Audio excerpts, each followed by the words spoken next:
Hola, ¿qué tal? Buen día. Te saludo este miércoles 14 de enero del año en curso. En la conferencia de prensa mañanera de la presidenta Claudia Sheinbaum se tocan temas muy importantes y es que sigue esta tensión con el gobierno de los Estados Unidos, luego de que el presidente Donald Trump el día de ayer declarara que el TEMEC es algo que no le sirve para nada. Pues según él, es tan capaz de sacar su economía, su trabajo sin México y sin Canadá. Bueno, se le cuestiona a la presidenta Claudia Sheinbaum qué opina al respecto de esto. Y es que bueno, con estas declaraciones se cree que el TEMEC está en la cuerda floja, siendo esto muy malo para la economía de México. Pero bueno, la presidenta Claudia Sheinbaum habla al respecto de esto y dice que no hay que... Y bueno, dice que hay que guardar la compostura, pues el presidente Donald Trump, por mucho que diga que no necesita ningún país para alzar su economía, la presidenta Claudia Sheinbaum dice que no es así del todo. Bueno, por otra parte, se tocan temas de vivienda, algo súper importante para el pueblo de México, pues sabemos que durante décadas el gobierno neoliberal convirtieron el derecho a la vivienda en un negociazo, imponiendo créditos impagables del Infonavit. Esto condenaba a miles de trabajadores a deudas eternas, pero bueno, con la llegada de la Cuarta Transformación, esa injusticia comenzó a corregirse, pues el gobierno eliminó esos créditos abusivos y puso fin al saqueo financiero. Y bueno, pues con esto se devuelve al Infonavit a su razón de ser, que es servir al pueblo trabajador. Bueno, con esta decisión, en la actualidad, más mexicanos pueden acceder a créditos de vivienda reales, justos y alcanzables. Pero bueno, vamos a ver el video, pues la información del día de hoy es muy buena. Son más de 400,000, vamos a poner 400,000 viviendas que ya están en construcción y algunas de ellas ya se está entregando la vivienda. Y el objetivo es que este año sean otras 400,000. La meta... Vamos a poner la meta de Edna, que dijo 1.8 millones de viviendas. Y además, los créditos de mejoramiento de vivienda. Y además, 5 millones de personas que se vieron beneficiadas con la reducción sustantiva de sus créditos. Y además, los créditos que normalmente da el Infonavit y el Foviste y Sociedad Hipotecaria. Entonces, es un programa de vivienda muy, muy ambicioso, y tiene como esencia una máxima, que es el acceso a la vivienda es un derecho del pueblo de México. Nuestro sueño, y por lo que hemos luchado toda la vida, y desde aquí, desde la presidencia, lo estamos haciendo, es que todo mexicano y mexicana tenga acceso a la educación, desde la inicial hasta la universidad, si así lo desea. Obviamente, la obligatoria pues es secundaria, preparatoria, y si desean estudiar en la universidad, que lo pueda hacer de manera gratuita, que tenga acceso a la salud, no importa si tienes derecho a biencia o no, al IMSS o al ISSSTE, que tengas acceso a los mejores servicios de salud y que tengas acceso a la vivienda y que tengas acceso a un salario digno, justo. Si las familias mexicanas tienen acceso a un salario justo, o son comerciantes, o son emprendedores, que tengan la posibilidad de hacerlo y que tengan acceso a los derechos que todo mexicano y mexicana debe tener para tener bienestar. Por eso la Cuarta Transformación tiene en esencia una palabra que lo define, es bienestar para las mexicanas y los mexicanos, y si lo pensamos también es justicia social, la que no se dio durante, por lo menos, los 36 años del periodo neoliberal. Bueno, vamos a las preguntas. A ver, sobre el tema.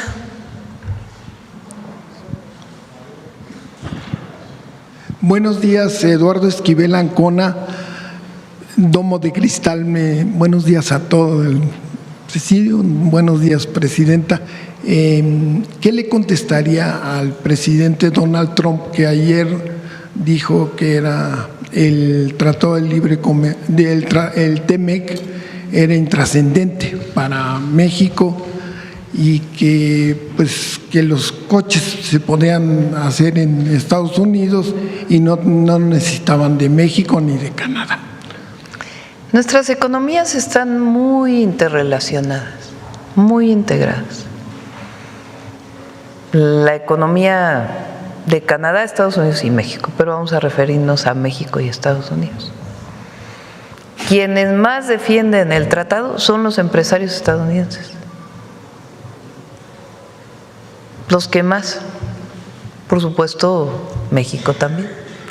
¿Por qué? Porque hay una integración muy grande. Ellos tienen muchísimas plantas de producción, no solo de autos, sino de muchísimas temas. Recientemente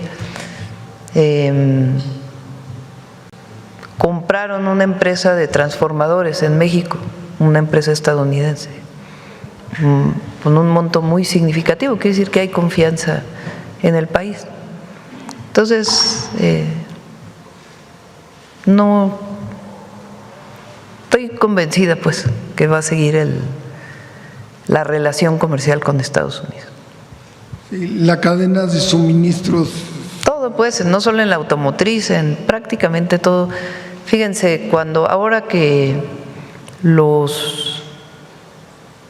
el conflicto con algunos productores agrícolas, los meses finales del 2025, y que cerraron un puente de Ciudad Juárez, bueno, tuvimos llamadas, lo cerraron un día o día y medio, 2 máximo.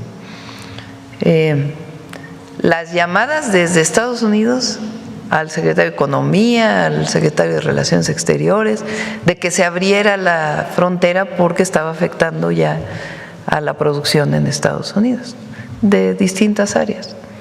Entonces son 400,000 vehículos de tránsito diario, más de 300,000 millones de dólares de comercio, en fin, hay mucha integración. Entonces,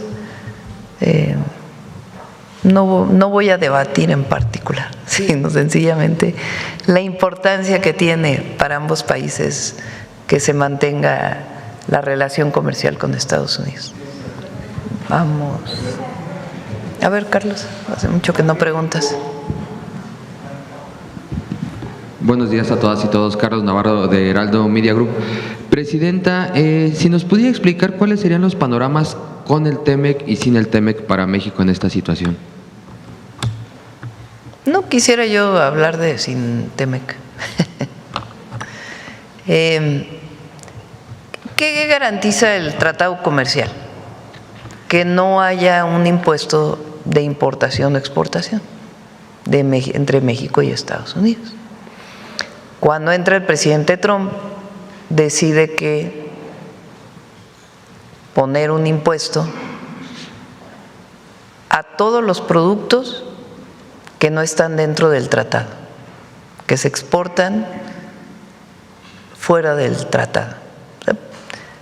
Para exportar, para producir en México y exportar a Estados Unidos tienes que cumplir una serie de reglas si quieres estar dentro de los beneficios del TEMEC. Muchas de esas reglas se llaman las reglas de origen, es decir, que la mayor parte de lo que se produce en México venga de la producción mexicana, que no venga de otros países donde importa México y se exporta a Estados Unidos, sino que cumpla con que la mayor parte se produzca aquí en México. Bueno, entre otras reglas. Si cumples con esas reglas, exportas por el tratado comercial. Si no exportas, o si exportas incumpliendo esas reglas, antes podías tener prácticamente 0 aranceles. Ahora sí hay, por una disposición que puso el gobierno de Estados Unidos. Esa manera en que se exportaba, que no era el TEMEC, no sé si se entiende. O sea, hay 2 maneras de exportar. Produzco coches, bueno, no coches, no, autopartes. Si estoy dentro del tratado comercial y cumplo con las reglas de origen, exporto sin aranceles. Si no, si la mayor parte del motor que quiero exportar vino de Europa y aquí solo se armó, pues entonces sí tengo que pagar un arancel. Antes de que llegara el presidente Trump, pagaban ellos muy poquito, porque hay una cosa en la Organización Mundial de Comercio, que se llama la nación más favorecida. Entonces exportaban con pocos aranceles, ahora sí tienen impuestos. ¿Qué es lo que ha venido pasando? La mayoría ya se están metiendo al tratado. ¿Nos conviene? Sí, sí nos conviene, porque se produce más aquí y hay más cadenas de valor en México. Entonces, esa es en la situación actual. ¿Qué otras cosas le puso un arancel a Estados Unidos? Al acero que exportamos, al aluminio que exportamos. Siempre hemos dicho que en este caso pues aunque no tiene mucho sentido porque nosotros importamos más acero del que exportamos, pero bueno, tiene un arancel.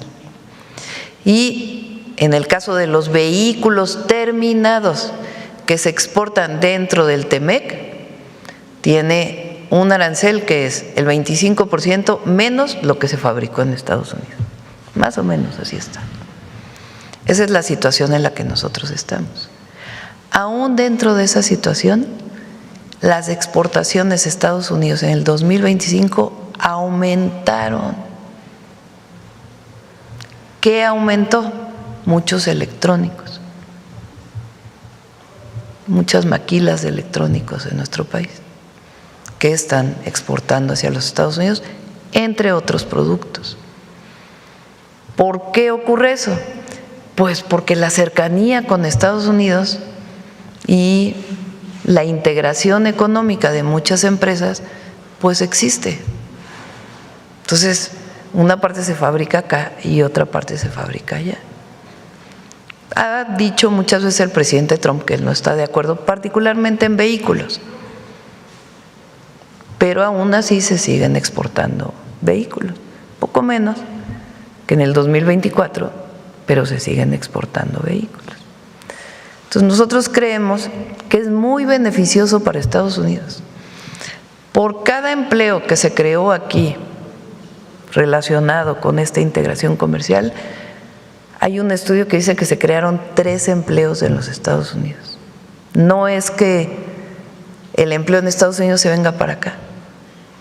Como hay integración, se crea empleo aquí y se crea empleo allá. Entonces, esta integración es muy difícil de romper. ¿Quiénes son los principales que defienden esto? Pues las empresas estadounidenses, que son beneficiarias de esta integración que se ha dado por 30, 40 años. Entonces, más bien lo que hay que hacer es decir, a ver, ¿cómo seguimos avanzando en el tratado? Y si hay modificaciones, pues buscamos las modificaciones. Pero es benéfico para Estados Unidos y benéfico para México. Incluso a Estados Unidos le importa hoy mucho la competencia con China por el desarrollo de China en muchísimas áreas y otros países asiáticos, pero principalmente China. Es mucho mejor que nos mantengamos como América del Norte para competir con China que solito Estados Unidos. A ellos les conviene en esta competencia económica con otros países. La mano de obra del mexicano y la mexicana es extraordinaria, extraordinaria. Me dijo una vez creo que lo platiqué aquí, ¿no? Un dueño de una empresa automotriz, y me lo han dicho varias, que las empresas automotrices más productivas que tienen son las mexicanas. O sea, las fábricas automotrices más productivas son las mexicanas, por la mano de obra del y el mexicano. Antes se decía que vinieran a invertir porque aquí los salarios son más bajos, son menores que en Estados Unidos, han ido aumentando para mejorar el bienestar de las familias, pero la capacidad que tenemos los mexicanos en el empleo, en el campo, en las fábricas, en los servicios, es algo extraordinario y tiene que ver pues con el amor al trabajo que siempre hemos manifestado los mexicanos y la fortaleza cultural que tenemos, entre otras cosas. Entonces, es muy importante para Estados Unidos el tratado comercial. Presidenta, sabemos la forma de comunicar del presidente Trump y con todo este contexto, con todos estos datos que usted nos está dando, ¿qué lectura le da a estos dichos de que el TEMEC pues, simplemente no les funciona? Pues no quisiera yo entrar en el debate directo, ¿no? O sea, yo creo que hasta ahora, con sus dificultades e incluso las restricciones que ellos han puesto, está funcionando la integración económica para ambos países. Presidenta, ¿cómo se va a organizar el equipo revisor, porque no es negociación, es revisión de México para este tratado comercial? Bueno, hay un equipo que coordina el secretario Marcelo Ebrard, en el que también participa Relaciones Exteriores, que pues está encabezando los trabajos en Estados Unidos. Hay muchísima comunicación, muchísima. Recientemente también estuvo el secretario de Hacienda, reciente, pues ayer, hace 2 días, en Washington por una reunión del G7 que coordinó el secretario del Tesoro de los Estados Unidos. Hay mucha comunicación. Presidenta, ¿qué pasa en el mundo con esta hambre por el poder, por los recursos naturales, por los recursos económicos, que nos está llevando a un escenario donde pareciera que la humanidad pues no es la prioridad, esta hambre del poder? ¿Qué pasa en el mundo, Presidenta, con esta situación? Vemos las situaciones en América, en Europa, en Asia. ¿Qué pasa en el mundo, Presidenta? Me parece que México lo que tiene que hacer es, como lo dice nuestra política exterior, nuestra Constitución, es seguir pugnando por la paz y la soberanía de las naciones. Lo dice no solo nuestra Constitución, sino la Carta de Fundación de las Naciones Unidas. Y eso tiene que ser la guía. Sí, hay presiones, evidentemente, pero necesitamos todos los países, todas las naciones, defender la soberanía y la paz como la solución de cualquier conflicto. Y tenemos que insistir en ello,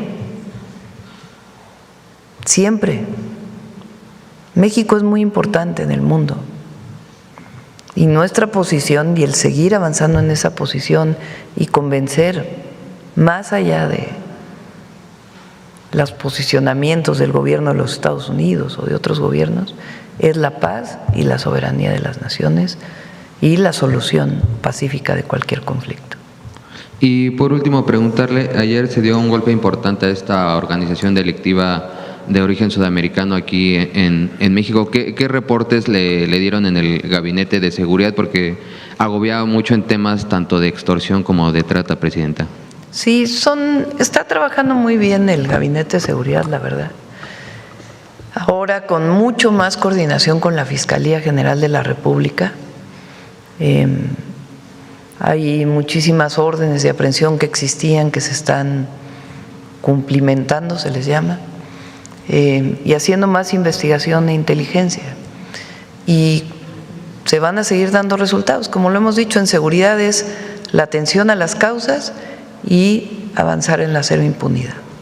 Muchas gracias, buen día a todas y todos. Muchas gracias, Presidenta. Buenos días, Yaret Arcinega de Revista Fortuna. Presidenta, con este programa de vivienda tan contundente por parte del gobierno, ¿se ha registrado alguna reacción positiva de desarrolladoras privadas que antes pues solo pensaban en hacer negocio aprovechando los subsidios?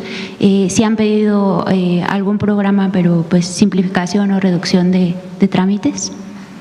Sí, incluso parte del programa de vivienda del Infonavit tiene algunas alianzas con desarrolladores inmobiliarios privados. Algunos predios que eran de ellos, que no habían podido desarrollar su vivienda y que ahora son parte del plan de vivienda para el bienestar. Tienen que garantizar el precio de la vivienda, evidentemente, pero hay alianzas con desarrolladores. Muchas gracias, Presidenta. En otro tema… En otro esquema, porque antes lo que pasaba es que la vivienda del Infonavit era un negocio, en realidad. Entonces era el negocio para el desarrollador privado, se le daba el crédito prácticamente al desarrollador privado del dinero de los trabajadores, el desarrollador privado hacía la vivienda y después se iban otorgando las viviendas de acuerdo al crédito del trabajador con estos créditos impagables. Pero el desarrollador pues se veía beneficiado. y otros casos que aquí planteó también Octavio de corrupción, que esperamos que ahora con la fiscal Ernestina Godoy pues puedan seguir avanzando. Pero ya no es así. Claro que el desarrollador puede tener sus ganancias, pero no está pensada la vivienda como un negocio, la vivienda social, la vivienda popular como un negocio. Hay desarrolladores inmobiliarios que hacen vivienda también y que hay todas las condiciones para hacerlas. Pero en el caso de la vivienda para el bienestar, el objetivo es el derecho a la vivienda de las y los que menos tienen. Muchas gracias, Presidenta. En otro tema, Presidenta, de cara al Foro Económico Mundial en Davos, ¿cuál será el énfasis y los objetivos del Gobierno de México en esta reunión? Va a ir, en este caso, la secretaria de Semarnat, va Alicia Bárcenas, y va a hablar de desarrollo con justicia del modelo mexicano y también vinculado con los temas ambientales. Entonces, Alicia va a ser nuestra representación en Davos. ¿Asistirá alguna representación de personas que estén, o de empresarios en particular que sí, estén incluso va la empresaria Altagracia Gómez, va como parte de este consejo muy amplio que ya se ha ido incrementando de empresarios, también para hablar pues del modelo de desarrollo mexicano. Muchas gracias, Presidenta. En un tercer tema, usted ha reiterado el respeto de su gobierno a la autonomía del Banco de México en un contexto internacional donde existen presiones políticas sobre los bancos centrales, como ocurre en Estados Unidos. Preguntarle qué tan relevante ha sido para su administración mantener una relación de sana distancia con la política monetaria de Banco de México. Es muy importante la autonomía del banco. Ahora, como en todo, eso no quiere decir que no te puedas coordinar y trabajar juntos en ciertos temas. Por ejemplo, nuestra insistencia de que haya créditos accesibles. Ahora, ya muy pronto vamos a… O sea, luego lo anuncio y no lo presentamos, pero ya lo tenemos prácticamente listo. Los fondos que vamos a utilizar para la infraestructura en el país, para carreteras, para puertos, para aeropuertos, para trenes, cómo vamos a incrementar la inversión pública y la inversión mixta en el país, para energía y para carreteras, trenes, etcétera. Eso es por un lado. Y por otro lado, ya tenemos un programa de créditos accesibles a través de Nafinsa y de la banca. Y eso pues se ha trabajado con la banca privada y también con el Banco de México. El programa de Cosechando Soberanía para el campo, que son créditos para el campo de baja tasa de interés, también se trabajó con Banco de México. Entonces se trabajan temas conjuntos, pero las decisiones monetarias pues son del Banco de México. Presidenta, ¿considera que este respeto ha sido clave para preservar la credibilidad en el manejo de las finanzas públicas y la estabilidad económica del país? Sí, pero además, la verdad, Victoria lo ha hecho muy bien, la gobernadora del banco. Es una mujer muy profesional, muy estudiosa,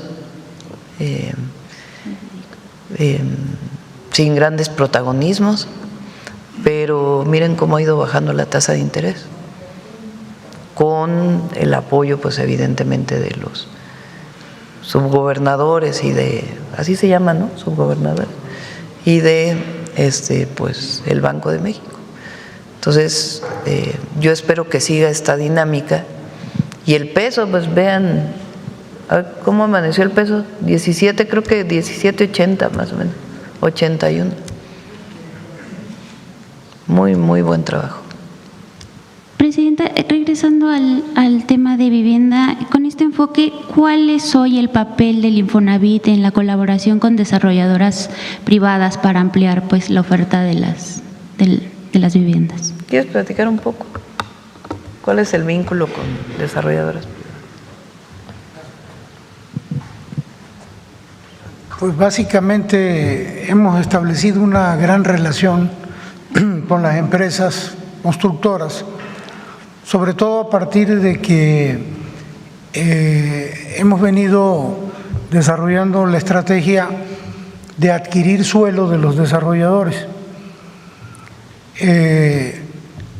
El precio de la vivienda es 550,000 pesos si el suelo lo dona la federación, el estado o el municipio.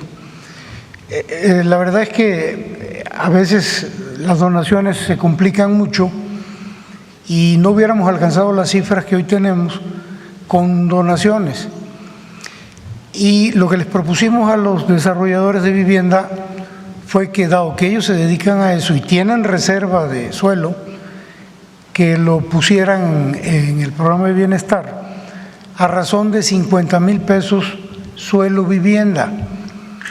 Y la verdad es que resultó todo un éxito, porque hemos recibido cientos de miles de propuestas de desarrollos en los cuales ellos ponen el suelo, nosotros les compramos el suelo antes de iniciar la construcción de la vivienda, porque es muy importante la seguridad. Y en este caso, ya siendo el suelo del Infonavit, todo lo que se le va a invertir al desarrollo ya es en suelo del Infonavit. Y los empresarios se benefician porque la compra se hace en una sola exhibición. Entonces ellos ponen el suelo, reciben el pago y ese dinero normalmente, por lo menos es lo que nosotros les hemos pedido y lo han venido haciendo, ellos lo ocupan para adquirir más suelo, para incorporarlo al programa de vivienda. Entonces realmente ha sido una relación extraordinaria, han entendido, el precio es tope, los 600,000 pesos son en todo el país el precio de la vivienda, siempre y cuando haya aportación de suelo o venta de suelo por parte de ellos. Ha sido extraordinario. Hoy tenemos más de 900,000 propuestas, tenemos mucho más, algunas se han desechado, de las que consideramos viables 900,000 y más viables 400,000, que son las que estamos pensando arrancar en este año. Pero en términos generales ha sido extraordinaria la relación. Muchas gracias. ¿Quién más? A ver, de este lado vamos a ver, compañero de hasta atrás.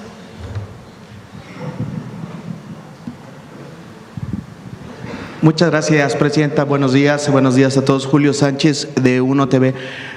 Quisiera seguir con el tema de la relación con los Estados Unidos, preguntarle, presidenta, si no es momento ahora sí de buscar una reunión pues de manera presencial con el mandatario de los Estados Unidos, Donald Trump, pues luego de todo lo que hemos visto en todos los ámbitos que tienen que ver con la seguridad, lo que ocurrió en Venezuela, todo lo que está pasando, lo que se ve diariamente, los comentarios que hace respecto de la relación con México, ¿no es momento ya de tener un encuentro directamente? Puede ser, sí, no lo desechamos. Él viene, la próxima semana es se cumple un año de que llegó Donald Trump al gobierno de los Estados Unidos, el 20 de enero. Entonces, probablemente después, pues supongo que estará ocupado en este momento. Y entonces, probablemente después del 20 estaremos buscando pues una llamada para ver todos los temas. Como lo dije, que por cierto, me dio mucha risa porque no sé quién, qué medio, bueno, sí sé, pero no lo voy a decir, dijo que me había colgado el teléfono y que como dije que había sido una llamada breve, pues ya es toda la interpretación alrededor. No, se despidió de manera muy amable y me dijo, nos llamamos pronto. Y en efecto, pues nos llamamos pronto y yo esperaría pues a que pasara el 20 de enero, que imagino que él tiene muchas ocupaciones en este momento, para poder, si es necesario, pues hacer una reunión, pero para hablar pues de los temas pendientes que tenemos. ¿Lo invitaría a venir a México a que sea la reunión aquí en nuestro país? Pues ya veríamos, ya veríamos. Tenemos mucho trabajo con ellos en muchos temas relacionados con el Mundial, recuerden. O sea, el Mundial es en 5 meses. Por cierto, ya vamos a presentar aquí la continuidad de todas las copas mundialitos y todo lo que planteamos de apoyo y de desarrollo para los jóvenes, para llegar al mundial y después. Entonces, viene el mundial, hay muchos temas de seguridad, por ejemplo, que se están tratando con ellos, relacionados con el mundial, por obvias razones, y otros temas que estamos trabajando con ellos en relación al mundial. Entonces, pasando, digamos, el 20, pues a ver si buscamos una llamada y generamos las condiciones para el trabajo posterior. Y este año, pues, es la revisión del tratado. Presidenta, ahora que habla del tema de seguridad y la relación que tienen y, digamos, estas mesas de trabajo, ¿se ha tocado en estos, con los altos funcionarios de Estados Unidos, o se lo ha dicho el presidente a usted en estas llamadas telefónicas, lo que publicó un diario de los Estados Unidos que refiere sobre personajes de la política mexicana vinculados presuntamente o probablemente con el narcotráfico? Nunca se ha tocado ese tema, nunca, ni en las reuniones del acuerdo, del entendimiento que se tuvo con Estados Unidos, que les damos seguimiento cada mes, nunca se ha tocado ese tema, ni en las llamadas de teléfono, ni en las reuniones. No ha habido tema con ello. Se habla de personajes como el gobernador de Sinaloa, como el ex gobernador de Tabasco. Eso dicen los medios, algunos medios, no los medios, algunos medios, que la verdad inventan. Recientemente, no sé, el reportaje del Wall Street Journal, que no sé exactamente qué planteó, que venía nada que ver con lo que se habló en la llamada, ni se ha planteado nunca. O sea, no hay un caso en donde nos hayan dicho, tenemos pruebas de esto, hay una orden de aprehensión, hay una… no. ¿Y lo de las visas tendría relación con esto, la cancelación de visas? Pues eso tendría que decirlo el gobierno de los Estados Unidos. Cuando nosotros les preguntamos de las visas, ellos dijeron, es una relación individual entre el gobierno y quien solicita la visa. Y ellos toman sus decisiones. Pero de ahí a que nos hayan dicho, hay que hacer un equipo, un grupo especial por estos temas, no, categóricamente digo, no ha habido esta solicitud. Presidenta, por último, quisiera preguntarle o pedirle algún comentario respecto de lo ocurrido en Campeche con el rector de la universidad. Hubo ahí una detención, salió en las noticias. ¿Algún comentario que nos pueda regalar, por favor? Pedí una nota el día de hoy al secretario de Seguridad y a la secretaria de Gobernación sobre cuáles son las, digamos, de qué se le acusa y cuáles son las pruebas para su detención. Cuando revisemos les puedo dar mi opinión.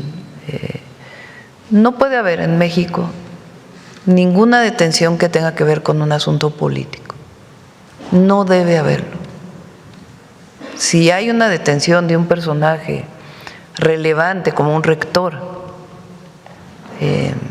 o alguna otra persona que tenga un espacio en la vida pública, periodistas que lo hemos visto aquí que se dedican a difundir y a garantizar la libertad de expresión, no debe haber nada que tenga que ver con un asunto político. No se puede usar la justicia como una vendetta política. Eso no puede existir. No puede existir. Ahora, hay personajes, como un rector, como un periodista, que pueden haber cometido un delito. Y no, también al revés, no por ser rector, pues estás exento de la justicia. O no por ser periodista, pues estás exento de la justicia si cometiste un delito. O no por ser presidente municipal, gobernador, diputado, senador o cualquier puesto de elección popular, si cometes un delito, pues tiene que haber cumplimiento de la ley, tiene que haber justicia. Entonces, En este caso en particular, pues hay que ver cuáles son las pruebas, ¿verdad? Entonces, si hay pruebas suficientes para la detención porque cometió un delito, pues no puede ser que por ser rector no tenga sus consecuencias. Ahora, si es otro tema, pues no debe usarse la justicia para ello, ¿no? La ley, decía Juárez, nadie puede estar por encima de la ley, nadie ni nada. La ley es una norma social que garantiza la democracia. Y nosotros tenemos que garantizar, por eso además el cambio en el Poder Judicial, para que los jueces garanticen la justicia que finalmente esté establecida en las leyes. Entonces nosotros, nuestra lucha pues es por la democracia y porque la ley se cumpla siempre y que no se haga mal uso. Porque antes hablaban del Estado de Derecho, pero era para proteger a unos cuantos. No, aquí queremos que el más pobre esté protegido, que las mujeres estén protegidas, que los adultos mayores estén protegidos, que los más vulnerables estén protegidos y que aquel que haya cometido un delito, pues que se juzgue adecuadamente, se persiga y se juzgue adecuadamente. Entonces, para poder dar una opinión sobre este caso, pues tendría que estar bien informada. Nosotros confiamos en Laida, es una mujer pues que ha luchado toda su vida por la democracia en México. Pero bueno, hay que ver en particular este caso.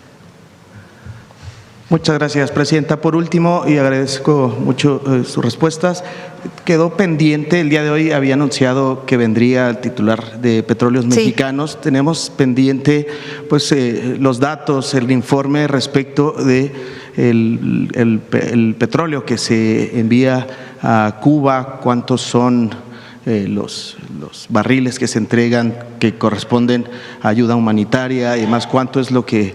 Sí, con gusto lo presentamos. Nos interesa mucho de Pemex que se conozca los avances en términos de su visión de largo plazo con apoyo de la Secretaría de Hacienda. El presidente López Obrador con Octavio al frente hicieron un gran trabajo en Pemex. Y nosotros lo que estamos haciendo es consolidando y dándole a una visión de largo plazo y garantizando sus recursos con el apoyo de la Secretaría de Hacienda en un modelo muy creativo que ha permitido que incluso las calificadoras le suban la calificación a Pemex. Entonces es muy importante que el pueblo de México, porque finalmente Pemex es una empresa del pueblo de México y nosotros tenemos que informarle al pueblo cómo va Pemex, cómo va todo el gobierno, pero en particular cómo va Pemex. Y va muy bien. Entonces queremos dar todo ese informe, cómo se está avanzando en la petroquímica, la refinación pues está en su nivel más alto, muchas obras que quedaron en proceso se están terminando, la refinería Dos Bocas pues más de 300,000 barriles diarios. Entonces va muy bien Pemex, CFE también. Presidenta, el que México se convierta o que sea ahora el principal proveedor de petróleo para Cuba, ¿no tiene algún impacto en la relación con los Estados Unidos y el presidente Trump? ¿Qué planteamos nosotros? Primero, México es un país soberano y México toma sus decisiones, lo primero. Lo segundo, en las discrepancias, vamos a ponerlo así, entre Estados Unidos y Cuba, México está en la mejor disposición de ser un vehículo para generar un diálogo. ¿Qué tiene que ocurrir? Pues que estén de acuerdo las dos naciones, los dos estados, y las condiciones en las que ésta se daría.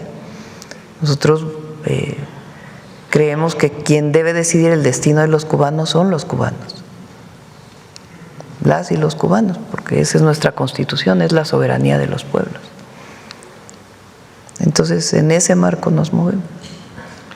Muchas gracias, presidenta. Sí, Buenos días. gracias. Que por cierto, ayer vi también un video de un discurso que di en un mitin en el Zócalo en el 2008, cuando nos organizamos las Adelitas del petróleo para defender el petróleo mexicano. Entonces, lo usó la derecha, chistoso, ¿no? Lo usa la derecha como para decir, miren, defiende el petróleo mexicano, pero está enviando petróleo a Cuba. ¿Qué tiene que ver una cosa con la otra? Nada. La defensa de que el petróleo en México pues sea de las y los mexicanos, como está establecido en la Constitución. Lo que nos oponíamos en aquella época es que prácticamente querían privatizar toda la producción petrolera y acabar con Pemex. Ese era el objetivo de todo el periodo neoliberal, desde Salinas de Gortari hasta Peña Nieto, pero pues no lo lograron. Entonces, no tiene que ver nada una cosa con la otra. Y bueno, hasta aquí la noticia. ¿Ustedes qué opinan? Déjenme sus comentarios y si les gustó el video no olviden darme su like y compartir con todos sus amigos para que también estén bien informados y al tanto de lo que acontece día a día en nuestro país. Te veo en un siguiente video. Hasta luego.